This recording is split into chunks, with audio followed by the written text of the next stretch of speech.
¿No? Sí, ingeniero, buenas tardes, se lo escucho. Gracias. Bien. Vamos a continuar.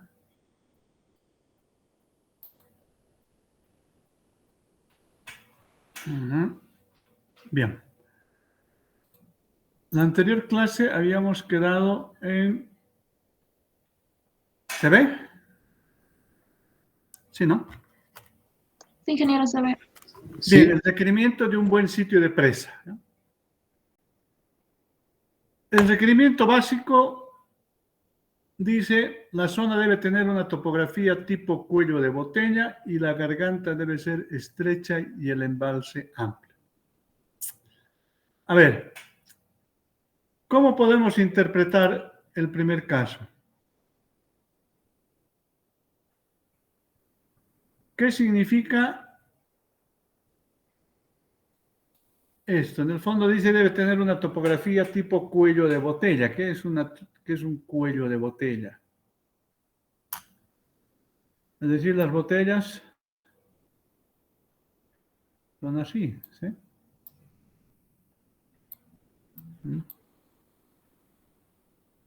Es decir, mientras si el eje de la presa está acá, tenemos primero muy corto en ambas direcciones, es decir, gran almacenamiento y una presa con poco material, es decir, eficiente en su uso. Es decir, esto se traduce que la garganta debe ser estrecha y el embalse amplio. Mientras más estrecha es la garganta, obviamente que el costo de la presa va a ser menor. Y mientras mayor sea el embalse, es decir, mientras más amplio sea, el volumen de almacenamiento va a ser alto, ¿no? Ese es lo ideal, ¿no? Pero aquí vamos a retomar un concepto que se llama curvas isométricas, ¿no? Es decir, si nosotros llevamos esto a terreno, ¿qué tenemos? Una cuenca de aporte, ¿sí? Si aquí está la presa, este es el eje de la presa y obviamente la presa lo que tiene es un espejo de agua. Entonces, cuando hablamos de la topografía o de la garganta estrecha y embalse amplio, estamos hablando de esto. Pero, ¿qué significa esto llevado a... ¿Cómo podemos representar eso en términos gráficos? Esto que naturalmente tenemos acá y que podamos identificar esto que dice garganta estrecha y sobre todo embalse amplio, ¿no? Desde el punto de vista eficiente. Esto es lo que se llaman las curvas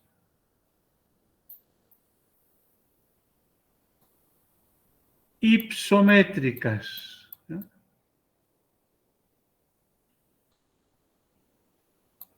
Ipsométricas, ¿no? Curvas ipsométricas.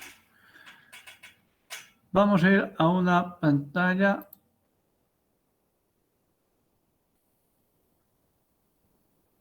On board, ¿no? ¿Se ve la pantalla? Sí, ¿no? ¿Aló? sí, ingeniero. Sí, ¿Qué ingeniero. es una curva ipsométrica, ya? En el fondo, las curvas ipsométricas nos van a dar dos relaciones. Cuando vemos esto de eje de presa o garganta y embalse. Por un lado, en ambos tenemos la elevación, ¿ya?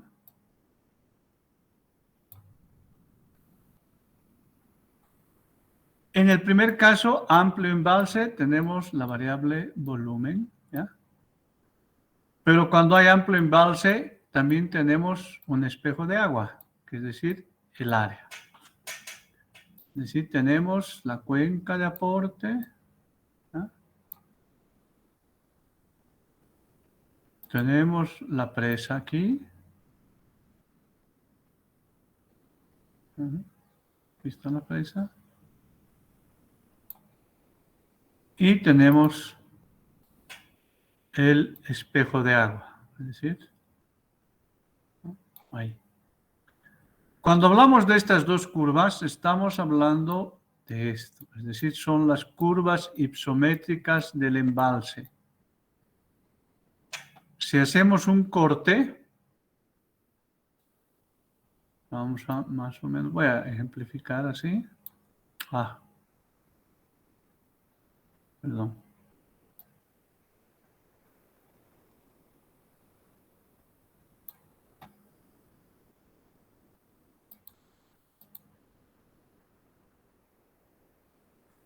¿Qué tenemos?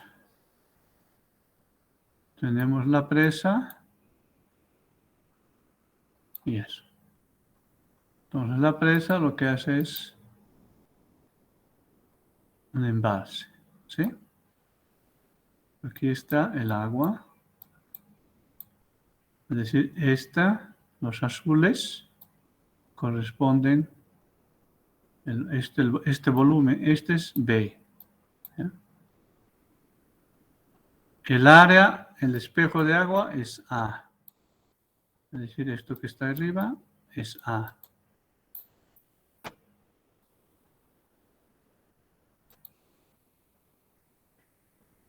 Un momentito. Ya. Entonces, la elevación, ¿qué significa? Aquí interceptamos, lo que hace la presa es interceptar un río. Vamos a partir de que esta es la elevación en coordenadas relativas. ¿Ya? Bueno, no importa, que sea la elevación 3000. ¿Ya? Eso es elevación. Entonces aquí la menor cota es 3000. ¿No? 3000. ¿Cuál es la mayor cota? Obviamente nos interesa hasta por acá. Digamos, bueno, vamos a poner 3050. Una presa de más o menos 50 metros. Perdón, 3050.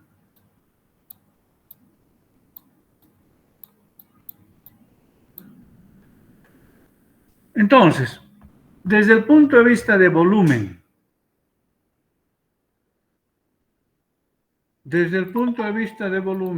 ¿cuál será la curva que más nos convendrá? Una curva así, perdón, demasiado exagerado.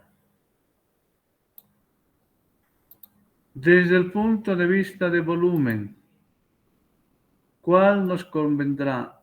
¿Una curva así o una curva así? Y lo mismo desde el punto de vista del espejo de agua, lo mismo. ¿Cuál será la curva que más nos interese? A ver, en términos de volumen, la 1, esto que sea la 1 y esto que sea la 2. ¿Cuál será la que, esa interpretación garganta estrecha y embalse amplio?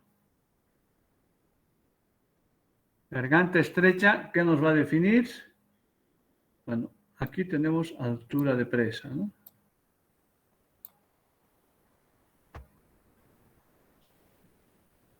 Desde el punto de vista constructivo,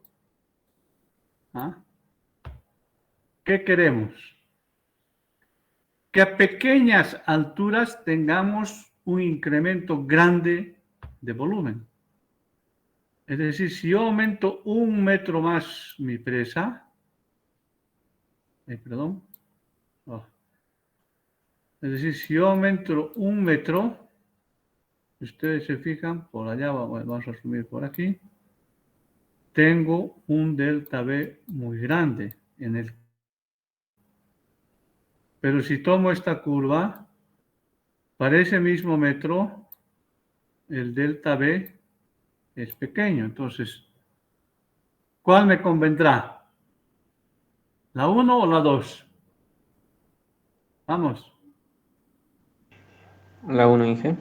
La 1 es la que me interesa, ¿no? Porque si se imagina, yo aumento 1 metrito más mi presa, es poco volumen, poco costo, y miren lo que gano en volumen, ¿eh? Todo este pedazo. Mientras que con esto aumento el mismo metro y solo gano este pedacito, ¿no? Perfecto. La 1. En el caso del área, el espejo de agua, ¿cuál será la que más me conviene?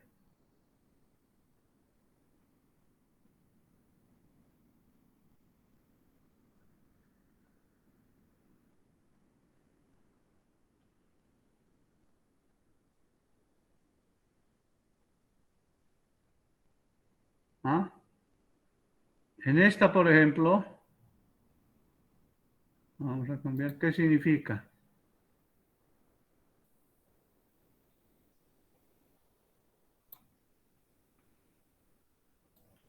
Ay, perdón, que con grandes delta-es tengo pequeños delta-as. Porque si vengo ahora a esta, o con el mismo delta-e, tengo grandes delta-ares. ¿Cuál me conviene? ¿La 1 o la 2?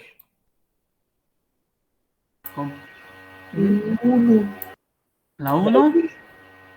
Sí. ¿Cuál es el efecto del área de la presa? ¿Se acuerdan de la curva ingreso que dijimos menos salida igual delta de volumen? El ingreso era la precipitación, la salida era la demanda, ¿y cuál era la otra salida? Era la infiltración. ¿Y cuál era la otra salida? La evaporación, ¿sí? Es decir, ¿y cuál? La evaporación es función de qué? Del área.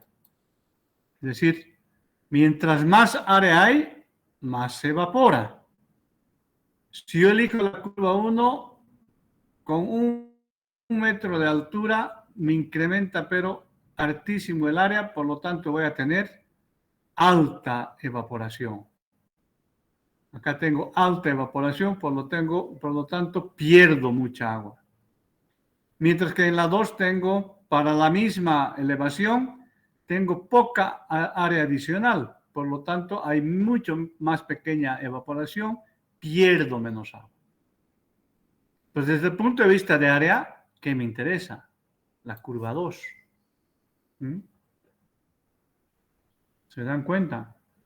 Pues desde el punto de vista de volumen, esta me interesa porque es decir, tengo un delta volumen, pero con poca altura, gran volumen, que es lo que quiero almacenar. Mientras acá con esa misma poca altura, debido a que yo quiero almacenar alto, tengo grande espejo, por lo tanto, gran evaporación. Entonces, esto no me interesa.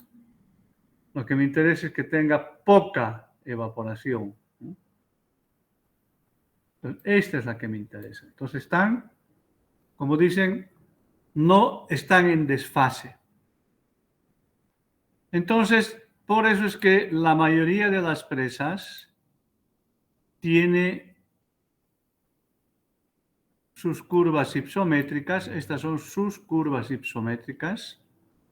Unas que le dan la relación elevación-volumen y otras que le dan la relación elevación-área.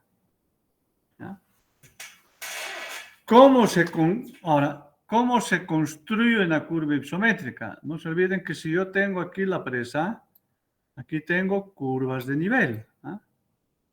¿Sí? voy a tener curvas de nivel. Entonces, por ejemplo, esta va a ser 3000.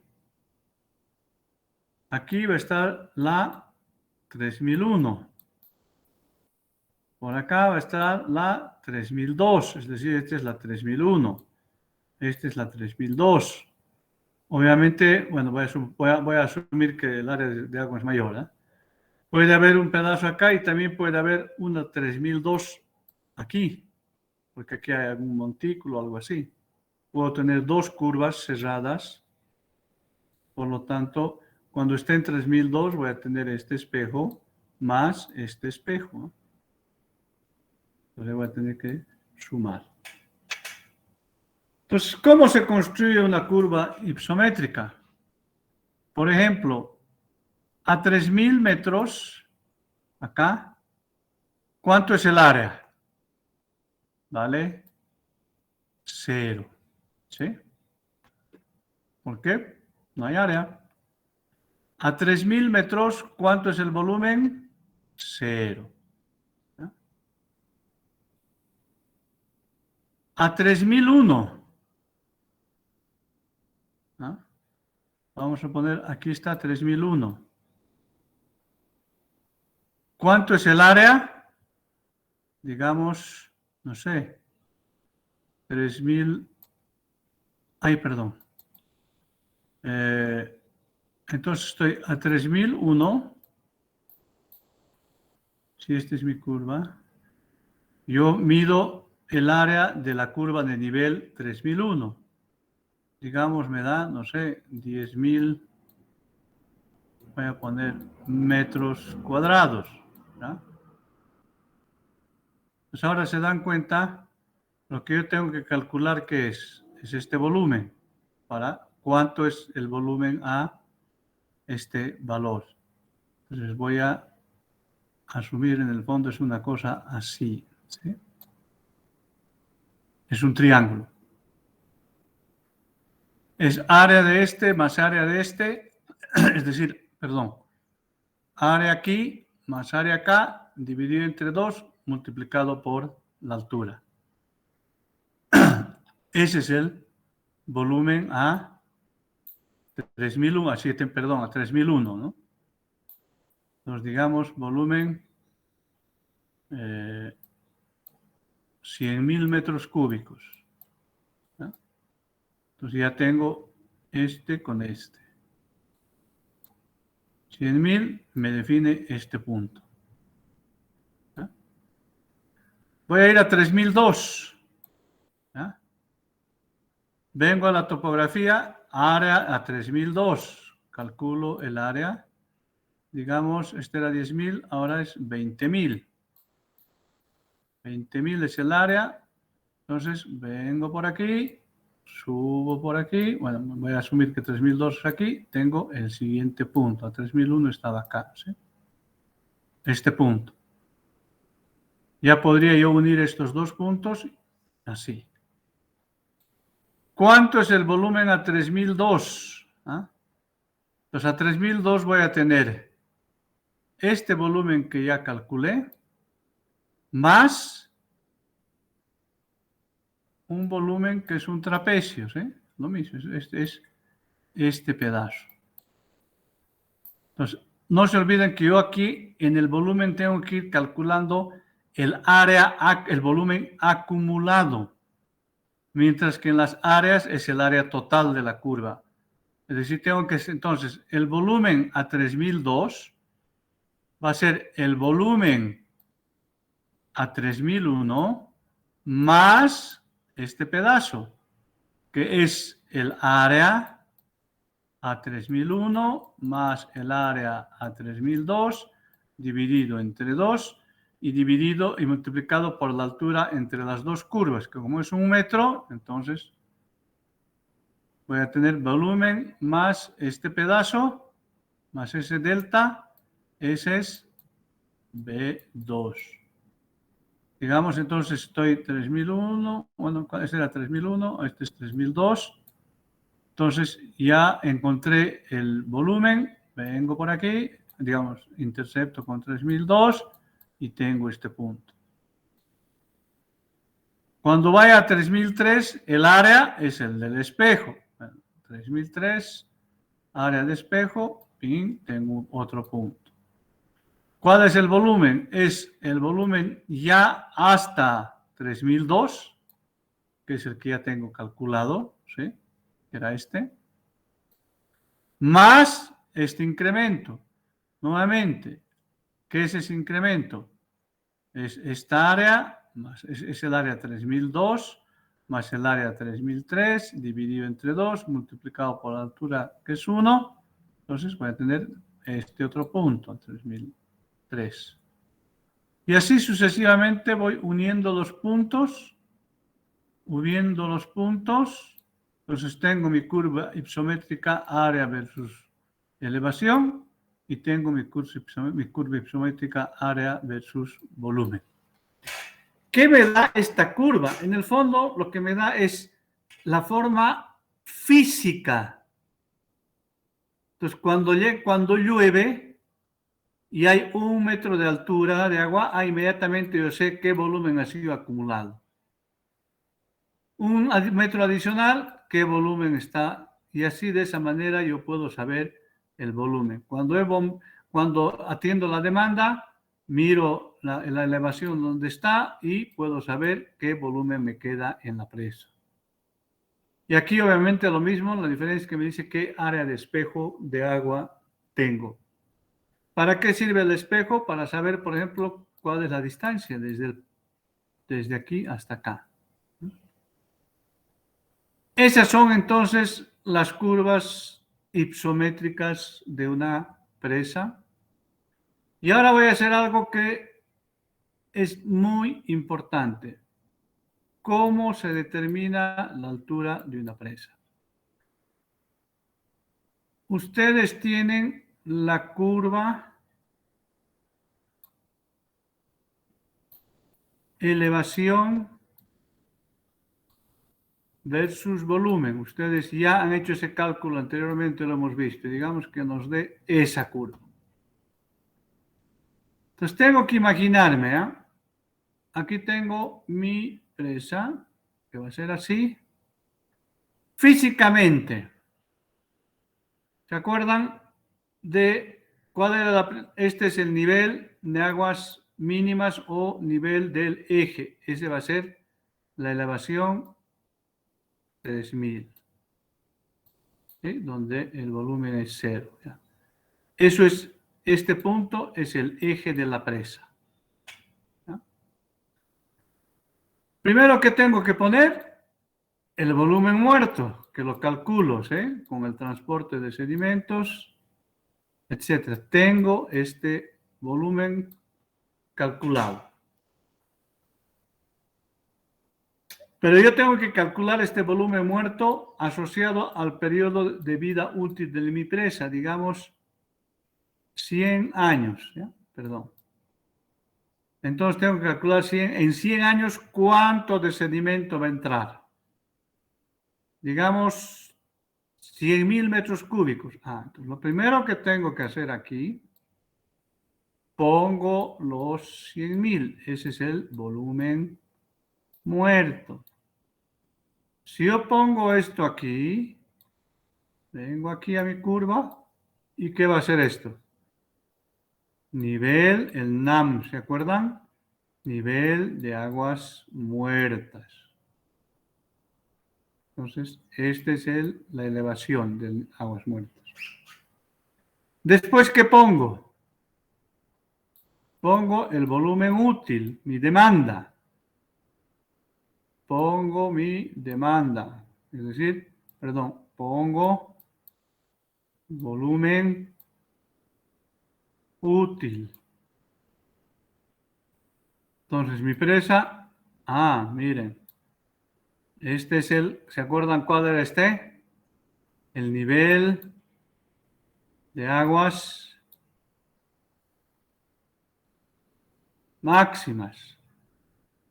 ¿Se acuerdan? Que era cuando el vertedero está así, el mismo nivel que el vertedero, presa llena. Ese es el volumen útil. Este es el NAM, nivel de aguas máximas.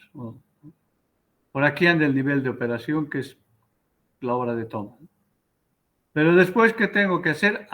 Si le pongo el vertedero, necesita una carga de agua para evacuar el mayor caudal. Eso es la altura del vertedero. No del vertedero, sino si pasaría el agua acá, la carga que necesita el vertedero para evacuar ese caudal para un cierto periodo, para el periodo de retorno, no sé, de 200 años, lo que sea. Entonces vengo acá y eso es un volumen. Después, ¿qué necesito? Por oleaje y por todas esas cosas, necesito una altura, oleaje, después de sismo, lo que sea. Después le doy mi borde libre. Este es el nivel de coronamiento de la presa. Ustedes se fijan, ¿cuál es la altura de la presa? Es esa. Pues de ahí sacan altura de presa estándar. Ojo, este orden que les acabo de hacer es muy importante porque es así como se presenta en la realidad. Imagínense que ustedes cambian y dicen, le voy a poner primero el volumen útil. El volumen útil es hasta acá. Después le voy a poner el volumen muerto. No, señor. No se olviden que esta es una representación física, de la parte física. Si ustedes ponen así, van a llegar a una altura de presa diferente a la que corresponde de forma correcta. También por aquí van las preguntas de examen. Que sepan ustedes cómo físicamente se desarrolla. Esto está para elegir qué altura va a tener la presa. Está asociado a los fenómenos que suceden. Ese es entonces el procedimiento y la utilidad de una curva ipsométrica. No se olviden, por ejemplo, aquí nos dice mucho. Si nuestra curva es así, imaginen, exagerando así, ¿qué significa? Que en nuestra topografía hay un quiebre. Claro, y lo más probable es que se rebalse por algún lado. Entonces, ¿qué tenemos que hacer? Rellenar ese pedazo. Pero eso implica que cuando construyamos nuestra presa, si este es el eje de presa, ese, digamos, va a ser el embalse, pero como está esta forma de curva, probablemente tengamos que aquí hacer una pequeña presita. Aquí está el eje principal, la presa principal. Acá, para que no se nos chorree, como dicen, el agua por ahí. Todo eso ustedes pueden leer, pueden interpretar cómo es su cuenca, cómo es este proceso de llenados y demás. Imagínense que la altura del volumen muerto sea la mitad de la presa. Significa que van a tener una altura de presa ociosa, un volumen de presa ocioso, porque esto ustedes no pueden consumir. Porque la obra de toma, ¿dónde está? Está aquí arriba. La obra de toma está aquí.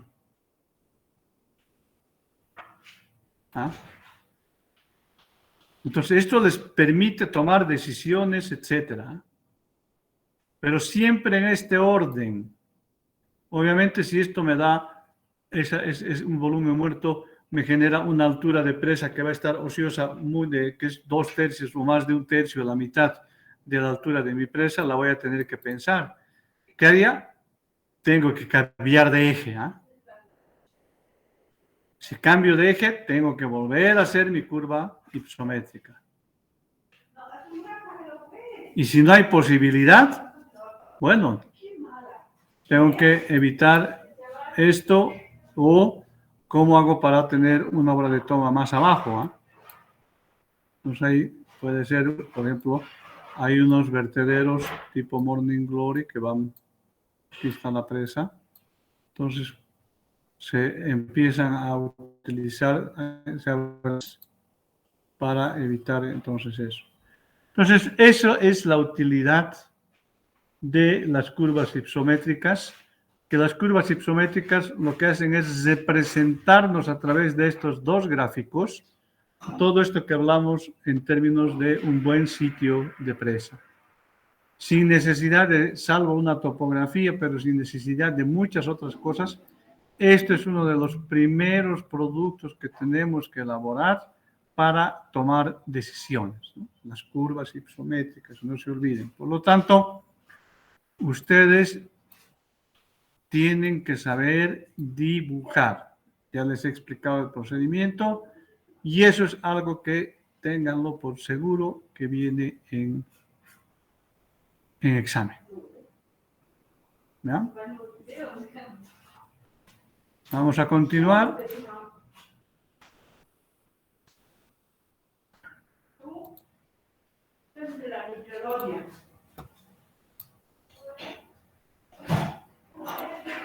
¿Se ve la transparencia, la lámina? Sí, ingeniero. Perfecto. Pregunta, ¿está claro las curvas hipométricas? ¿Ah? Está claro porque eso, como les digo, es la base para todo de aquí en adelante para el diseño. Bien. Buenas tardes, ingeniero. Sí. Una pregunta. Después adelante. del nivel de aguas máximas, ¿qué tipo de nivel viene? Primero viene la altura que necesita el vertedero. ¿Eh?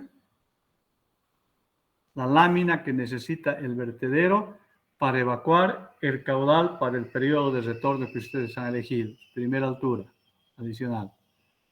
Después viene una altura por oleaje. Imagínense que ustedes están... Vamos a explicar mejor, ¿ya? Para que quede claro.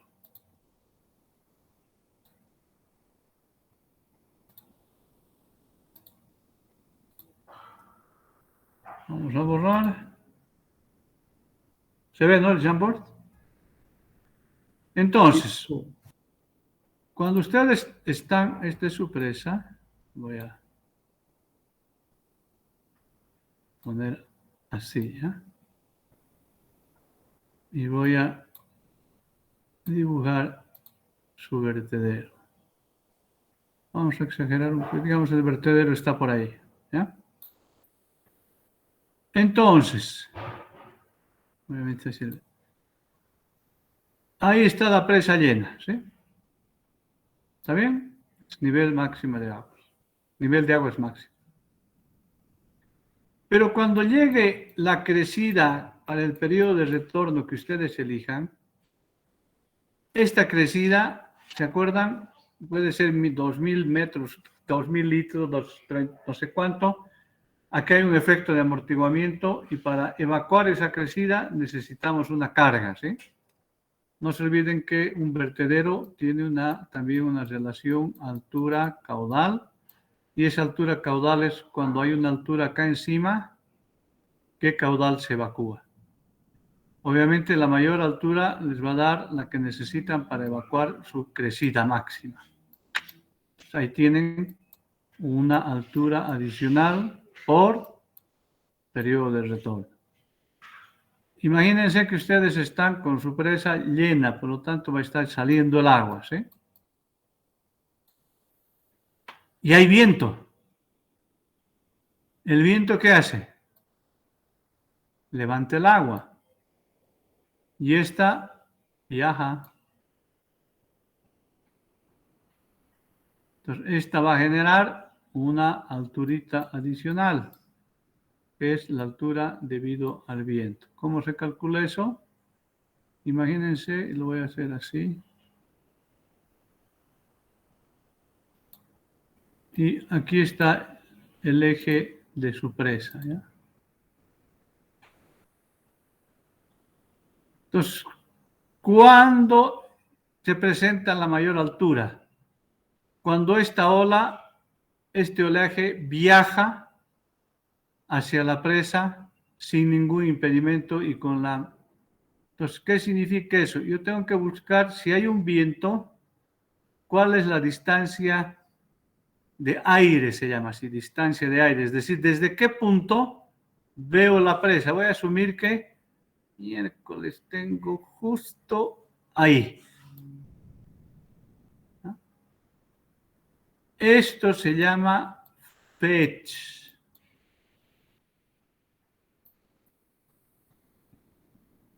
Es la longitud que tengo de poder mirar la presa. Si me pasa parar aquí, por ejemplo, no, si me paro aquí, recién es esta distancia, pero ese no es el fetch. Si me paro aquí, tampoco. Si me paro aquí, esta distancia es menor que esta. La mayor es el fetch, se la llama fetch. Por lo tanto, si acá, imagínense que coincide la máxima velocidad de viento y también coincide en su dirección con el fetch de ustedes, entonces van a tener una olita que empieza acá y mientras más largo sea el fetch, termina en una ola más grande. Por lo tanto,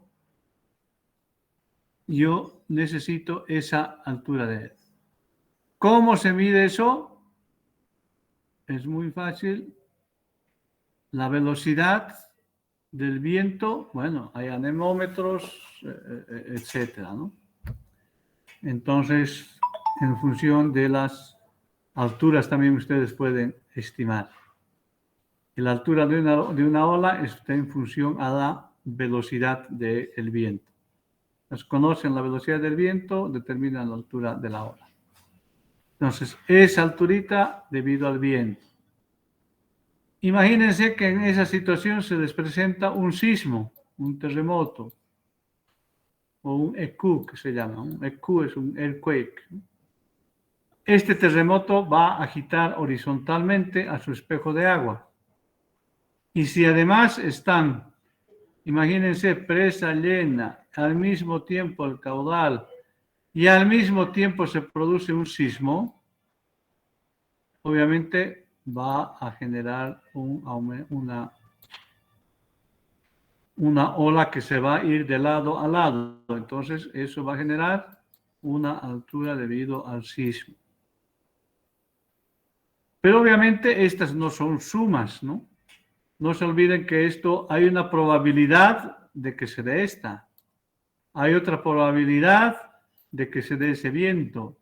Hay otra probabilidad de que se dé ese terremoto. Entonces aquí es una probabilidad combinada. En general, ¿cuál es la probabilidad que se presente el periodo de retorno? 0,1. ¿Cuál es la probabilidad de que se genere el mayor viento? No sé, 0,7. ¿Cuál es la posibilidad de que haya un sismo? No. Entonces es una probabilidad combinada. ¿Cuál es mi probabilidad final? La multiplicación de todas. Y en función de eso voy castigando a la altura, digamos.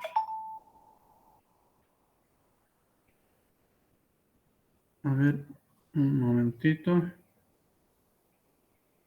¿Qué pasa?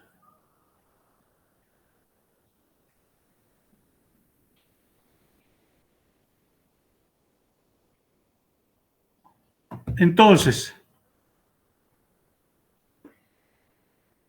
una vez que ya tienen todo, viene su propio factor de seguridad que se llama borde libre o freeboard, que también en los documentos están un calculito, unas formulitas para el borde libre. Entonces, con el borde libre más, esto es lo que se llama el nivel de coronamiento de la presa, ¿no? Obviamente, de aquí para acá es la altura de la presa.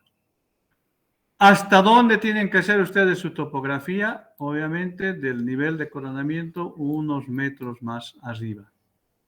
Y con esa topografía construyen lo que les decía, sus curvas de nivel, etc.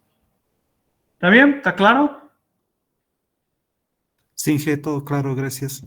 Listo. Entonces, seguimos.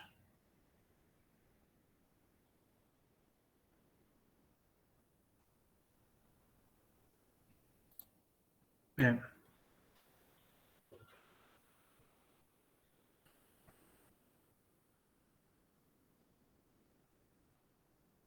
Ahora, otros criterios importantes a identificar cuando ustedes están yendo a elegir un sitio de presa La fundación,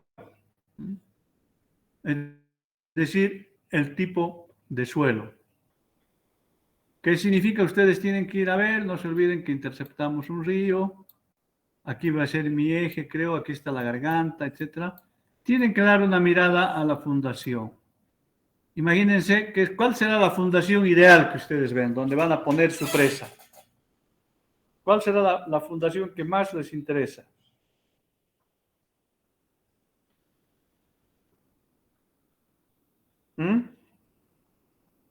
¿Cuál es la ideal? La roca, ¿sí? La roca, porque la roca es la que tiene la capacidad de soporte más alta, ¿sí?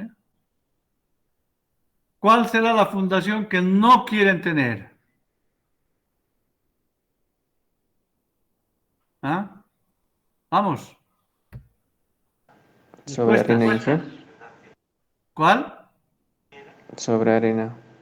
Arena, bueno, podemos tener. La arena, no se olviden que tiene un buen ángulo de fricción, sí tiene problemas de permeabilidad. Sobre Pero ¿cuál es arcilla, la que no? ¿La qué? Arcilla, ingeniero. arcilla. La arcilla tiene una excelente impermeabilidad, quizás no buena resistencia, pero podemos todavía jugar con esa. ¿Cuál es la que no quiero tener nunca? No se olviden, una fundación donde hay predominancia de material orgánico. Porque el material orgánico, no se olviden, de agua, ese material orgánico se va a saturar y se va a podrir, y si está podrido, pierde su resistencia. Y tiene entonces. Material orgánico, jamás. Material ideal, la roca. Pero después vamos a ver que no todas las rocas son buenas. Y entre medio tenemos los materiales granulares, arcillas. Ojo, cuando hablamos de una fundación con arcilla, significa que no es que es pura de arcilla, sino que el material predominante es arcilla. Otro importante elemento a tomar en cuenta, ya han resuelto su fundación acá, sí es interesante, etcétera, ¿no? Disponibilidad de material. Imagínense que si es una presa rígida, no van a llevar la grava y la arena desde la ciudad. Tienen que poner una chancadora para que les produzca grava y arena. Por lo tanto, hay que tener bancos de préstamo. ¿No? Que hayan los bancos de rocas, lo que sea, para fabricar material en caso que tengamos una presa rígida. En caso que sea una de terraplén, tengo que buscar bancos de préstamo que me permitan construir una presa. Disponibilidad, obviamente que cuidado que esté demasiado lejos de su eje. Si está demasiado lejos de su eje, no se olviden que hay que hacer caminos de acceso, etcétera, etcétera. Esas cosas también hay que verificarlas. Sitio para el vertedero. No se olviden que cuando es una presa rígida no hay problema, el vertedero la puedo poner dentro de la presa. Pero si es una presa de tierra, no puedo tener un vertedero que es un elemento, primero, rígido, segundo, que está sometido a vibración, porque por ahí pasa agua en movimiento, no la puedo poner embeber dentro de la presa de tierra, porque tengo problemas de las uniones y demás.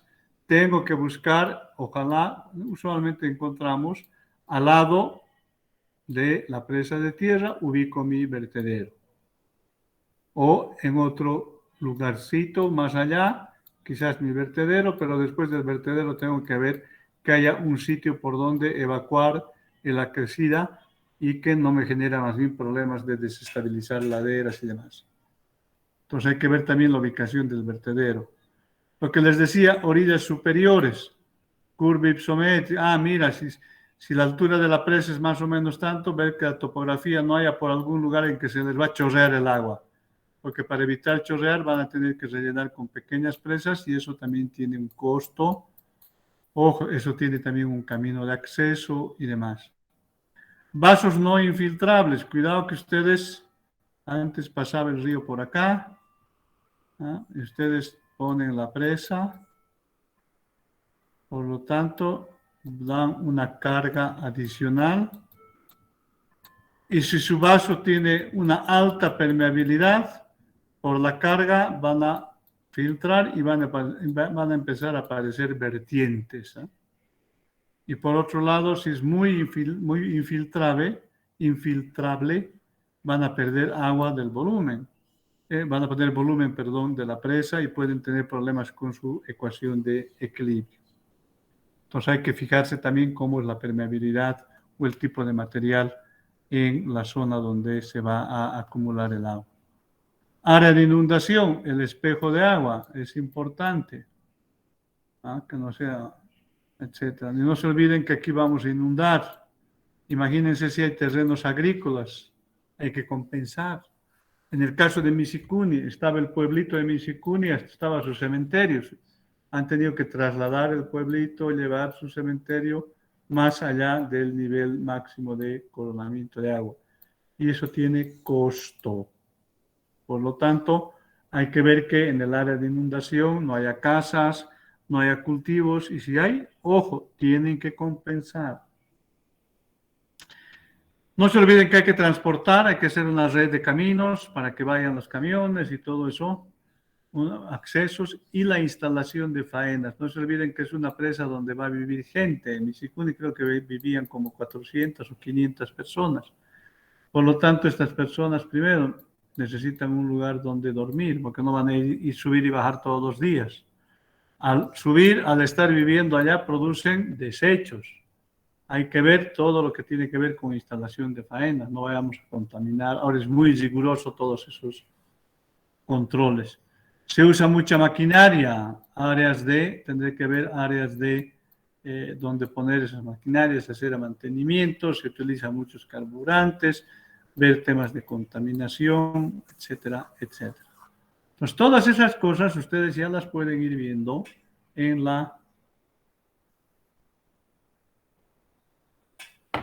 al identificar el sitio de presa. Bien. A ver. Ahora es importante en estos elementos todo lo que se llama salvaguardas, ¿ya? Salvaguardas significa, por ejemplo, si ustedes van a ir, la salvaguarda ambiental. Si ustedes van a inundar, ojo, están liquidando microflora, microfauna, etcétera. Tienen que hacer medidas para remediar. No pueden interceptar el 100% del caudal, tienen que dejar pasar lo que se llama un caudal ecológico. Ecológico no solamente desde el punto de vista de para las plantas y demás, pueden haber poblaciones que utilizan más abajo. Hay que dejar pasar el agua para que sigan consumiendo agua potable, riego y demás, ¿no? Entonces hay una serie de elementos de salvaguarda que hay que ir tomando en cuenta cuando ustedes están haciendo esta identificación.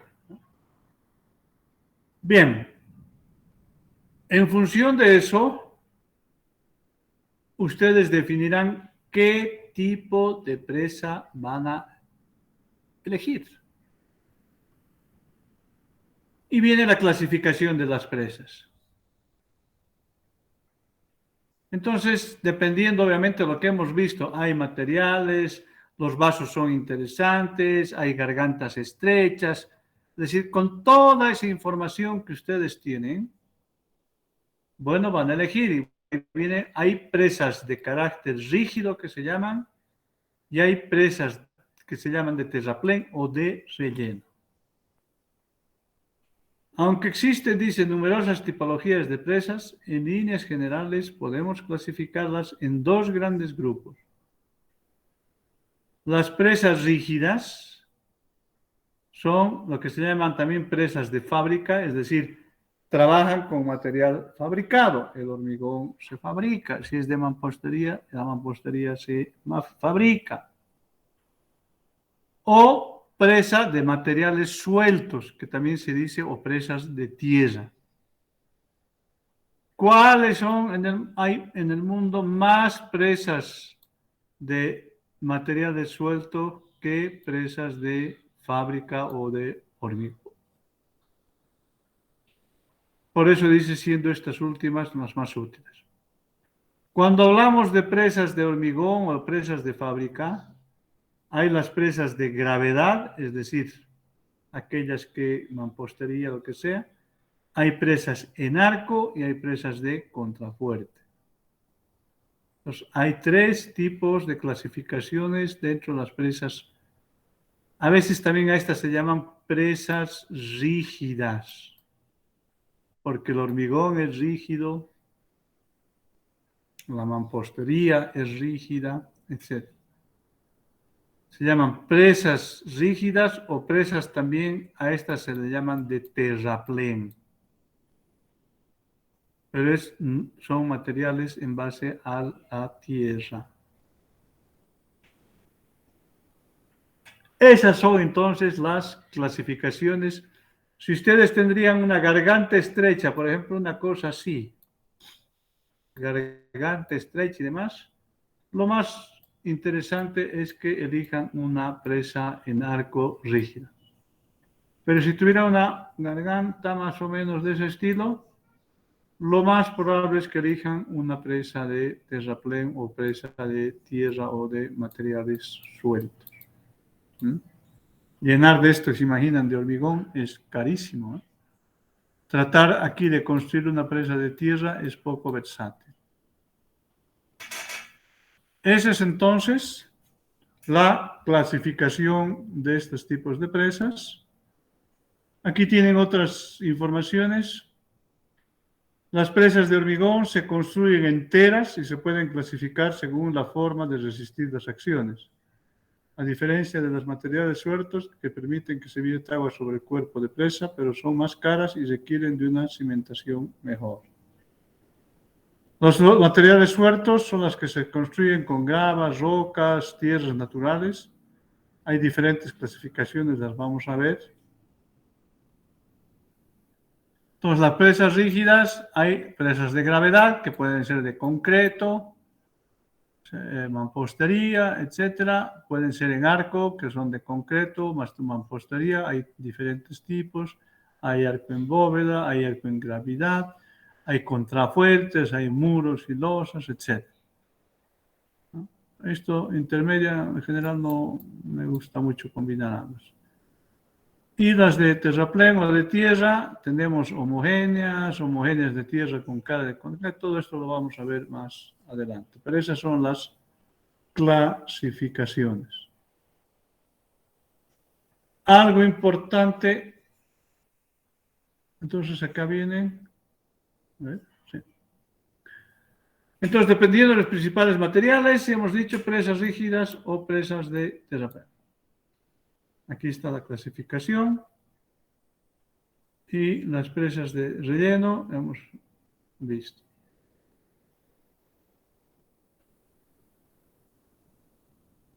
Ahí tienen ahora. Vamos a hacer una característica.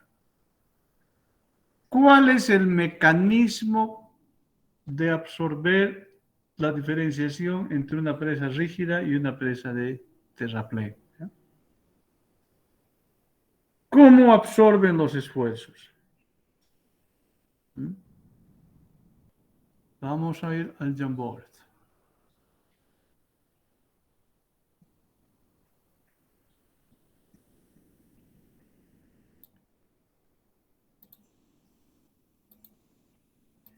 No. Vamos a volar. A ver. Presa rígida. Una presa en arco. Es de hormigón armado. Aquí está el agua. ¿Ah? Y el agua actúa perpendicularmente. Presa de terraplén. o de tierra. Aquí tenemos, bueno, aquí el agua, sabemos que es la presión, la distribución de presiones hidrostáticas y actúa el esfuerzo, ¿sí? Bien. ¿Cuál es el parámetro con el cual absorbe los esfuerzos la presa rígida o la presa de terraplén? Este es de hormigón.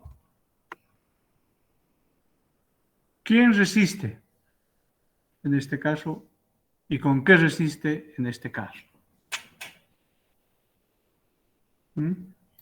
Vamos. En el primer caso, ¿cuáles son los esfuerzos que tiene la presa para resistir el empuje del agua? Y no se olviden que todos estos casos lo que hacen es transmitir los esfuerzos a las fundaciones. Entonces, cuando es de hormigón, si tenemos, vamos a ponerle una P. No, perdón.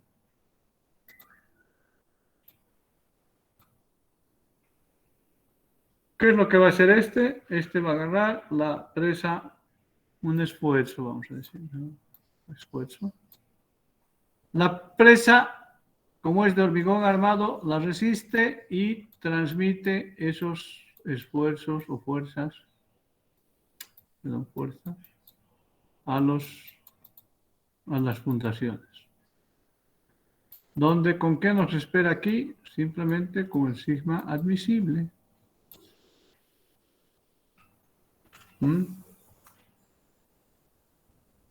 ¿Cómo resiste internamente si es de hormigón?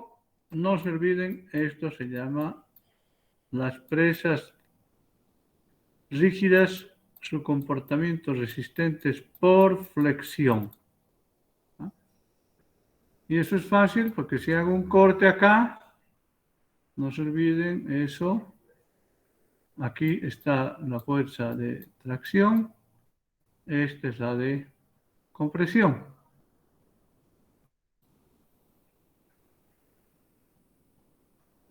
Porque aquí está el acero y aquí está el hormigón. Tracción abajo, compresión arriba. Y este punto es lo que se llama la línea neutra, ¿no? Es que recuerdan estructuras. Entonces, si hay compresión y atracción, hay flexión. Es decir, por eso se dice que las presas de hormigón armado resisten a la flexión, ¿no? Si fuera de mampostería, resistiría a la compresión, ¿no?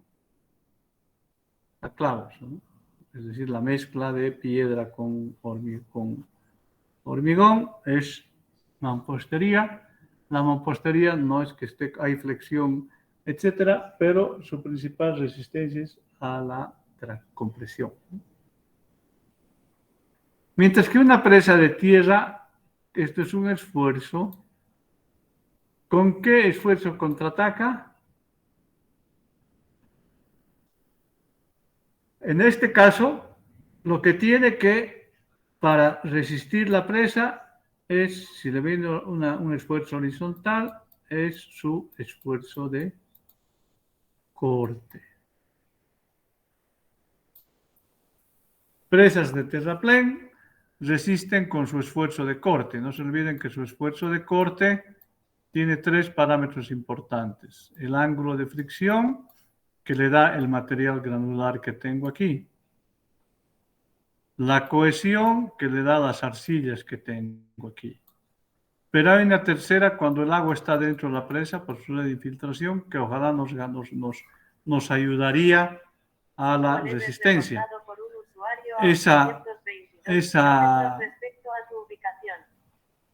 Cuando está llena hay una red de flujo, el esfuerzo que se genera ahí se llama presión de poros, es decir, mu. Por lo tanto, esta presa va a tener ángulo de fricción positivo, le resiste, ángulo de cohesión positivo, le resiste, pero la presión de poros es negativa.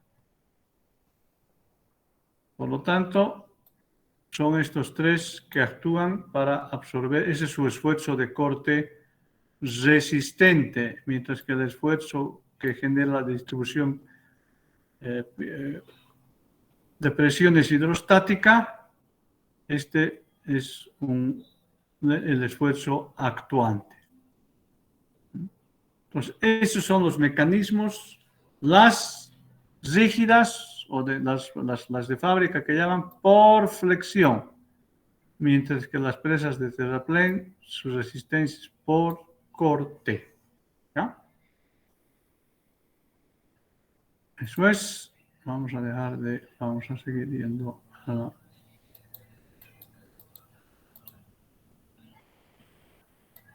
la lámina.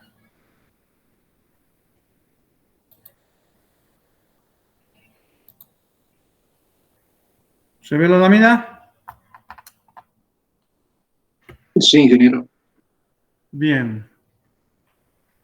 Ahora vamos a ir a comparar, no para decir cuál es mejor o peor, sino vamos a hacer una comparación entre las características de una con respecto a la otra.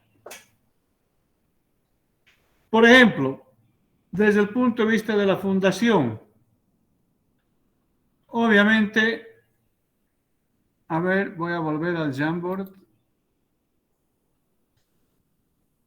¿Se ve el Jamboard? No, ingeniero. Entonces hay que volver a compartir.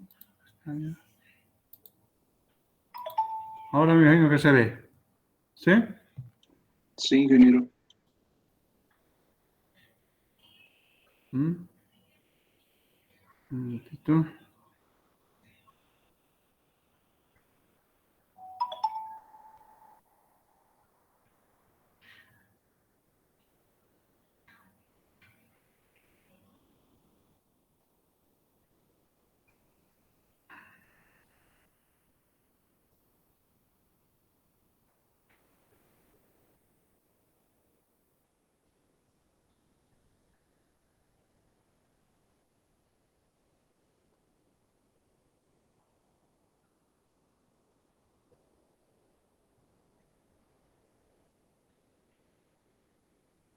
Ya.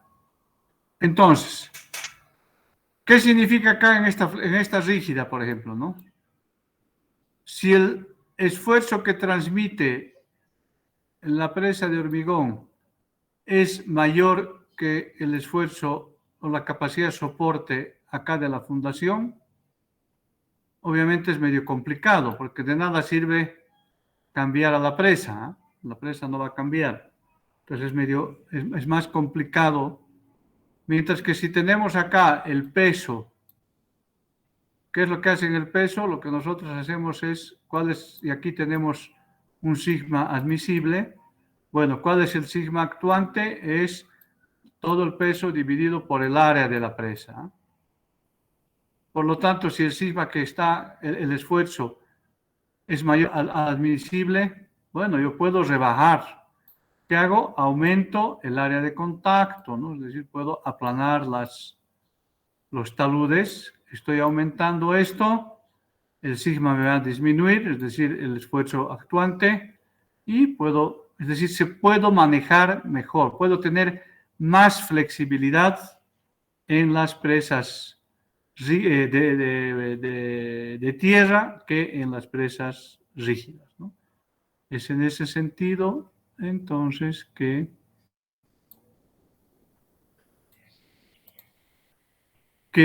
interpretamos el hecho que diga que se ve la pantalla.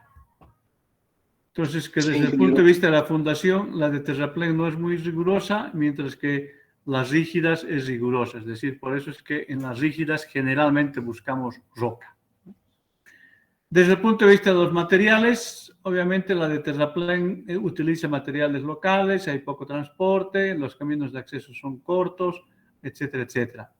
Mientras que las materiales rígidas necesitan materiales procesados, hay que procesar arenas, gravas, hay que poner chancadoras, etcétera. No solamente procesar, sino material que tiene que ser de calidad y de acuerdo al volumen requerido, en general son distancias más largas. Desde el punto de vista de diseño, bueno, en arco, vamos a volver otra vez al Jamboard.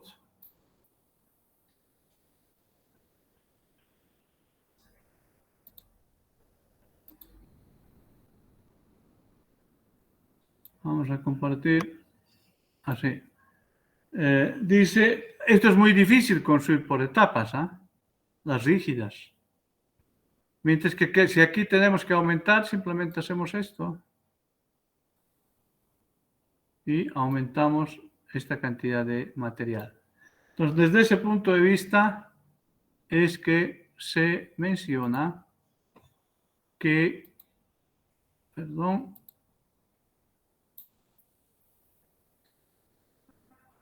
que desde el punto de vista de la construcción, las de terraplén, como les mostré, se puede construir por etapas, es más económica, se puede prolongar su vida útil al darle 1 o 2 metros, unos 5 metros más de altura. Es lo que sucedió, por ejemplo, con la presa de Corani, ¿no? La presa de Corani antes tenía una cierta altura, necesitaban más agua, hicieron el túnel del Málaga, metieron más agua y solamente incrementaron 5 metros más la altura de presa y lo hicieron, como les dije, en el ejercicio, en el Jamboard anterior. Mientras que las rígidas es muy difícil hacerlas por etapas, necesita mucha mano de obra especializada y demás. El costo, en general, las de terraplén son más baratas por unidad de longitud que las rígidas. Desvío del río, no se olviden que tenemos un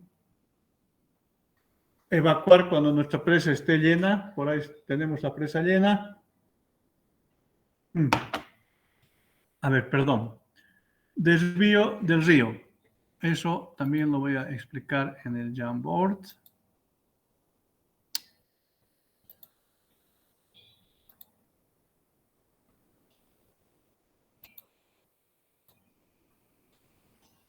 Vamos a borrar. Ustedes recuerdan que tenemos que interceptar un río, ¿no? Y si estamos en la presa rígida, si la estamos construyendo, bueno, que va a ser mucho más alta, no hay problema. Si llega la crecida, bueno, que se vaya por arriba. Le pongo un tubo y puedo seguir evacuando el agua y construyendo la presa rígida. ¿Por qué? Porque a la presa rígida no le pasa nada. Es decir, mientras que si estuviera, imagínense, en una presa de tierra, obviamente si el agua le pasa por encima, es medio difícil, ¿sí? Yo la destrozaría. Entonces, ¿qué tengo que hacer? Tengo que desviar las aguas, pero ¿qué pasa si mi presa dura más años? Entonces, ahí es más complicado, tenemos que hacer una taguilla, la taguilla para que llegue la última crecida, como en el caso de Misikuni. Finalmente Misikuni se construye un túnel al lado. La taguilla, ¿qué significa? Es una presa más pequeña aguas arriba, que si viene las últimas crecidas o primeras crecidas, las almaceno ahí. Pero ya cuando vienen, una vez que se ha llenado, entonces lo que hago, esta taguilla me sirve como presa de desviación o de derivación, y en Misikuni construyeron un túnel y de esa manera prosiguieron construyendo. Entonces, desde el punto de vista de desviar el río, nosotros no hay problema, podemos poner tubos en las presas rígidas, mientras que en esto es más complicado y además aquí hay que evitar la generación de cárcavas, etc. El vertedero, ya les dije, dentro de una presa de tierra, imagínense, esta es una presa de tierra, y imagínense que ustedes meten al lado o al medio. No se olviden, uniones. Complicado el vertedero colocar acá, porque el vertedero es un material rígido, hormigón, y vibra. Y si este material es compactado y ustedes ponen en vibración, afecta.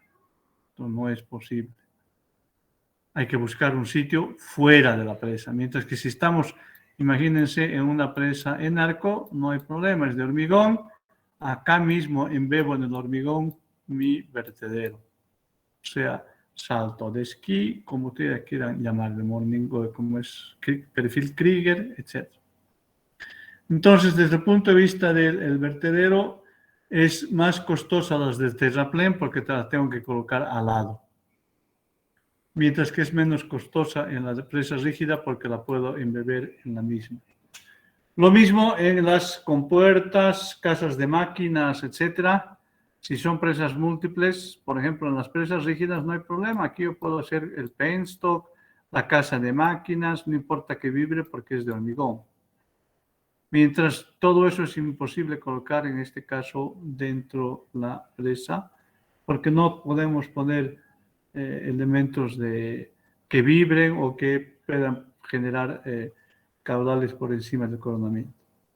Como les mencionaba, en términos de fallas, las de terraplén son las que más fallan con respecto a las rígidas.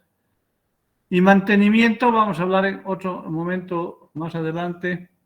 En el fondo, ¿a quién tengo que monitorear más?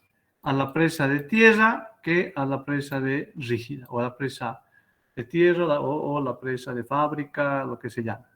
A esta hay que vigilar más que a la de hormigón. Bien, vamos a volver.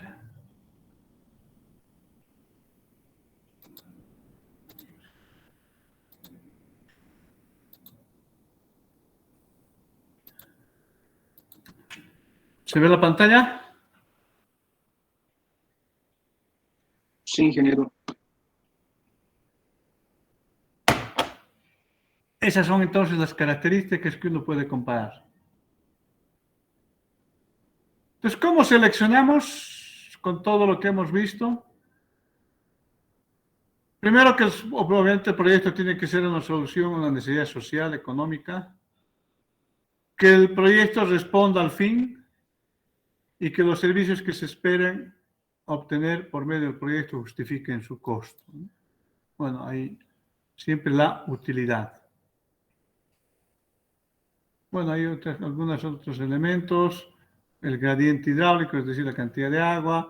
Hemos visto las fundaciones, que las fundaciones sean de buena calidad, que no haya que limpiar, por ejemplo, mucho con el tema de material orgánico.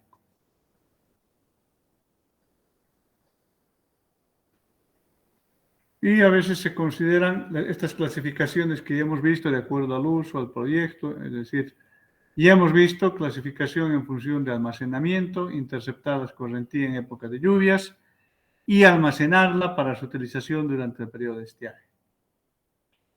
Hay presas que pueden ser estacionales, anuales y de más largos. Las que más nosotros tenemos en el país son las anuales.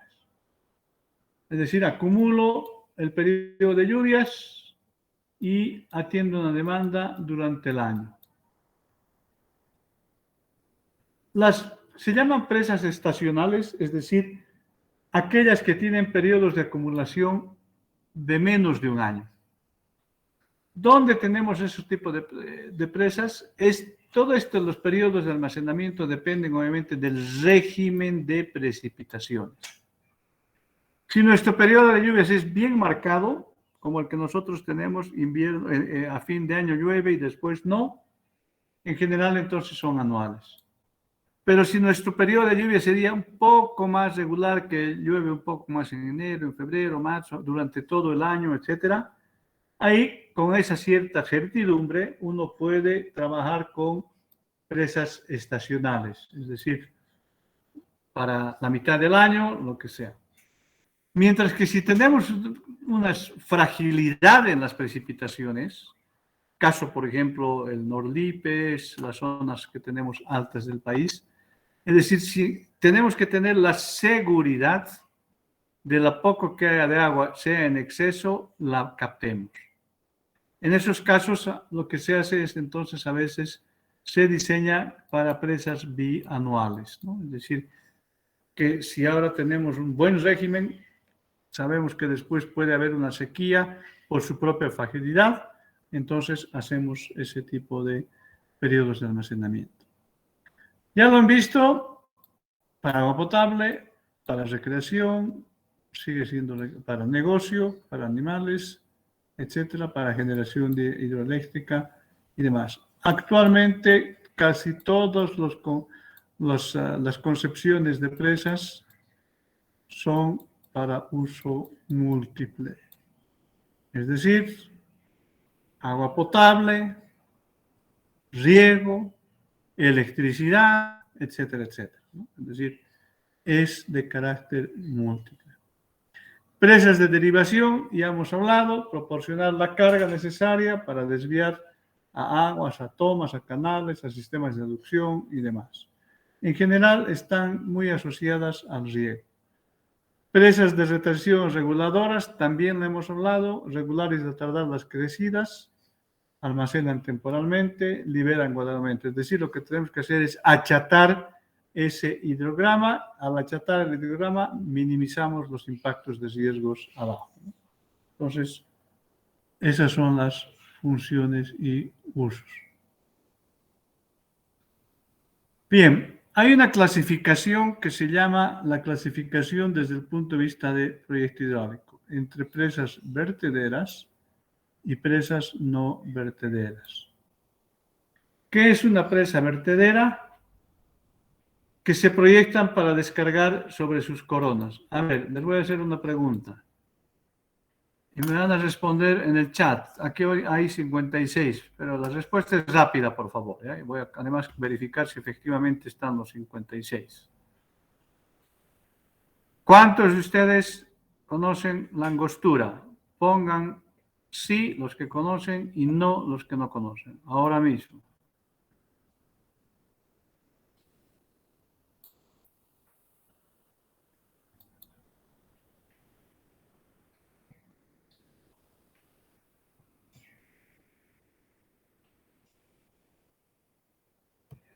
¿Cuántos tenemos?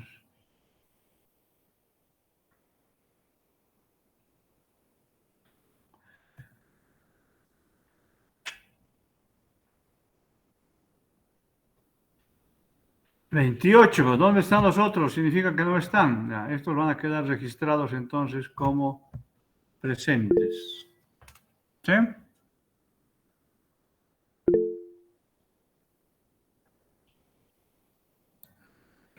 Adelante, Limber, ¿qué pregunta tiene? Ah, ¿qué significa eso?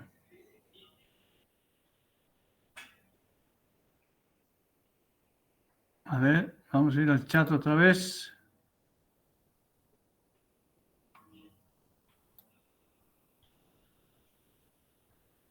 A ver, hay más sí. Hay pocos nos. Bien. A ver, los que conocen.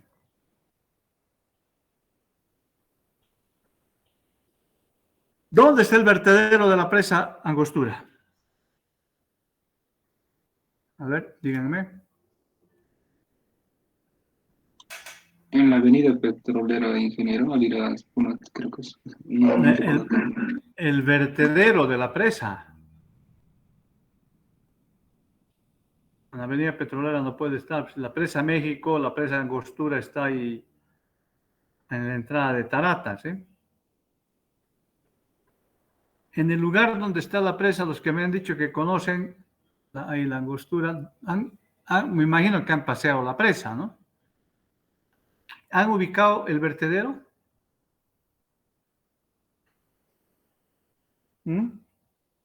¿Tiene o no tiene vertedero? Lo que vi, Inge, creo que es con compuerta. Ya. ¿Y el vertedero dónde está? Las compuertas son para abrir y entregar el agua, ¿no? Porque no hay válvulas. Elevan la compuerta, dejan salir el agua, va al canal del sistema de ríos número 1 y van hasta regando hasta Quillacoyo. ¿Pero dónde está el vertedero? Se han olvidado entonces en la construcción. Inge, creo que tiene, porque ese último, estaban haciendo un conflicto porque nos estaba abasteciendo de agua y parece que el vertedero lo han tapado. Estaban picando este último en las noticias, estaba viendo. Creo que tiene. No hay vertedero. No hay vertedero. Ese es un típico caso de una presa vertedora. Si ustedes se fijan, cuando las compuertas están en el nivel bajo, es decir, pegadas, el nivel de coronamiento de la compuerta es está más bajo, mucho más bajo que el nivel de coronamiento de la presa de tierra. Hay la presa de tierra, ¿no es cierto? Siempre ustedes cuando van a la presa de tierra miran las compuertas hacia abajo.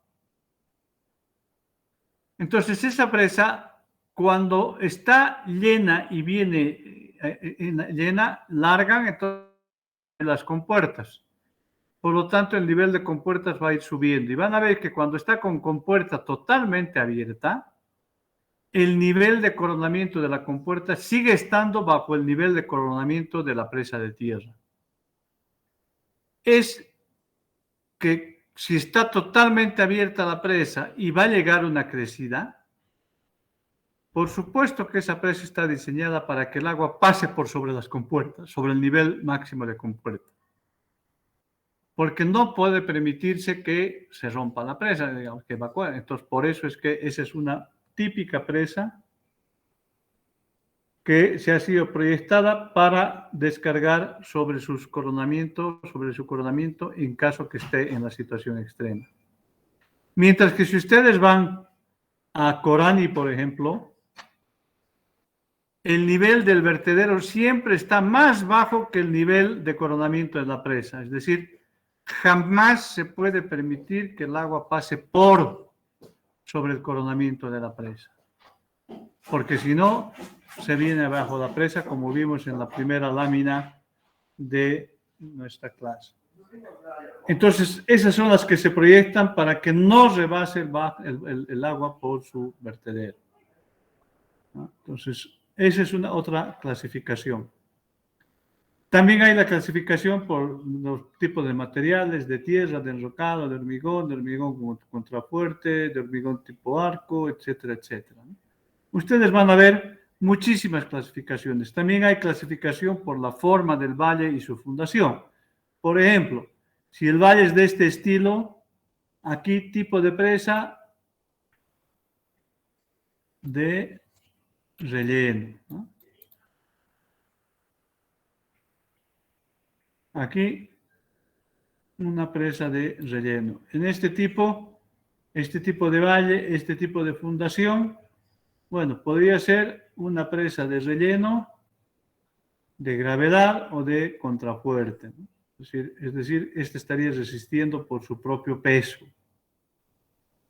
Una forma de valle como esta, con una relación H y L de 4, ¿cuál será la más apropiada? Una presa rígida. En algunos casos como este, si ustedes se fijan, aquí hay una muy buena fundación, aquí hay una mala fundación. Entonces aquí hago de relleno y aquí hago de concreto. Aquí no hay mucho problema porque es unión muy pequeña. Entonces esto va a consolidarse con la presa de concreto y esto va a consolidarse con la presa de tierra. Mientras que si, por ejemplo, imagínense que nosotros colocamos en esta que es de relleno, colocamos el vertedero o colocamos una presa rígida en este pedazo. No se olviden que inmediatamente ustedes coloquen, una presa de tierra, se genera un proceso de consolidación. Se va por un lado deformando y, bueno, lo que hace el peso es consolidar, es decir, hay deformaciones, etcétera. Pero si aquí ponemos una rígida, se consolida y como este es un material de distinto peso, esta consolidación va a ser diferente a esta, por lo tanto va a haber lo que se llama asentamientos diferenciales. Y todo asentamiento diferencial en la fundación se transmite inmediatamente a través de un esfuerzo a las zonas débiles.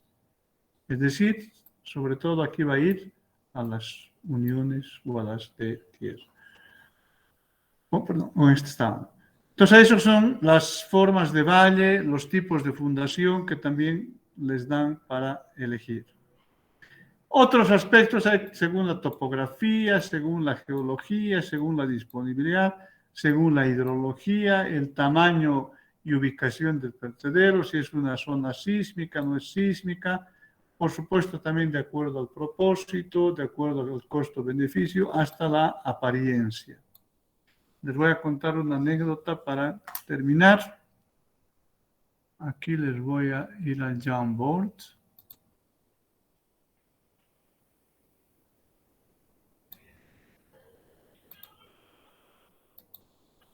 Perdón.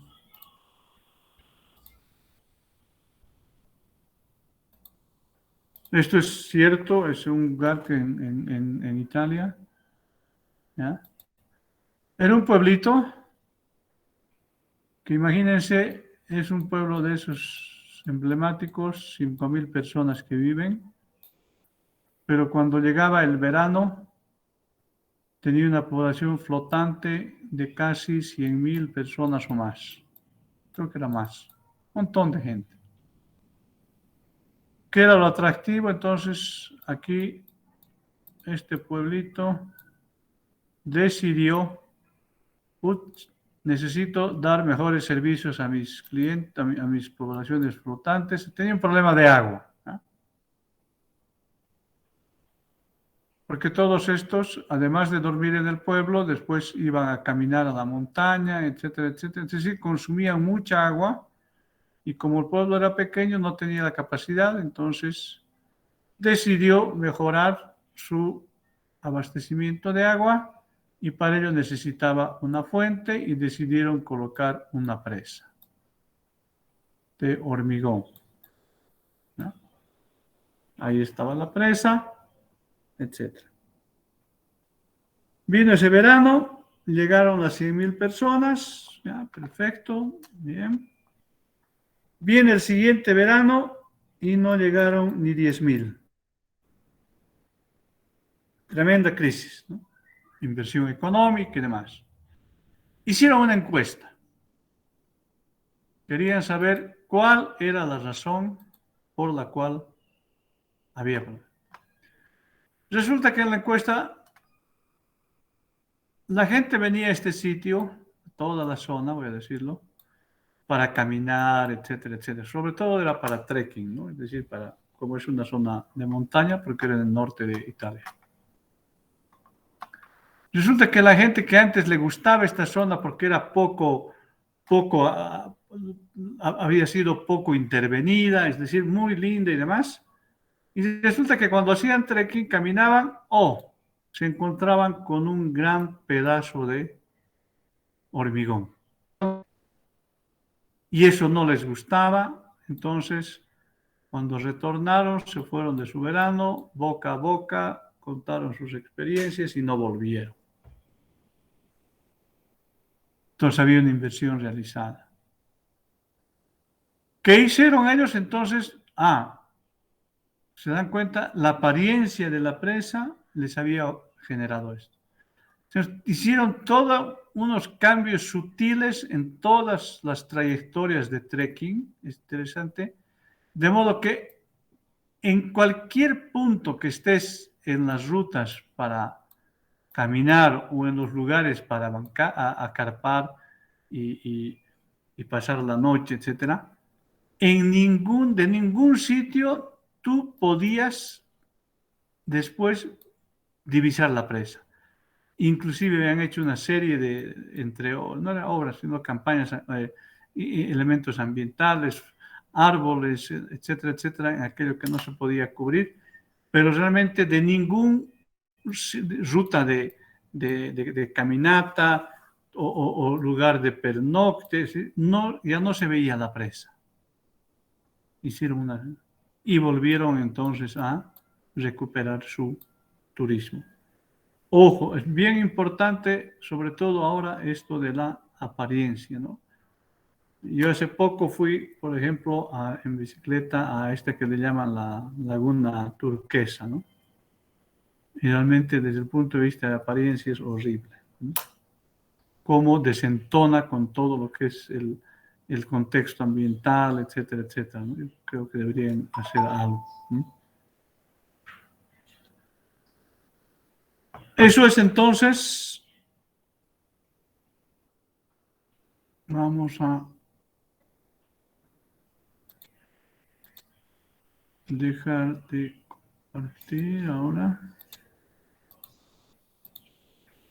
Entonces, es muy importante tomar en cuenta, normalmente nosotros como ingenieros, vamos, que tengamos una buena topografía, que tengamos una buena geología, la disponibilidad, hay caudal, de esto a veces decimos, no, hay sitio, a veces de esto no nos preocupamos porque creemos que en Bolivia no hay sismos, el costo-beneficio, de esto nos olvidamos, todo lo que tiene que ver con los aspectos ambientales. Y después, obviamente, estamos en problemas.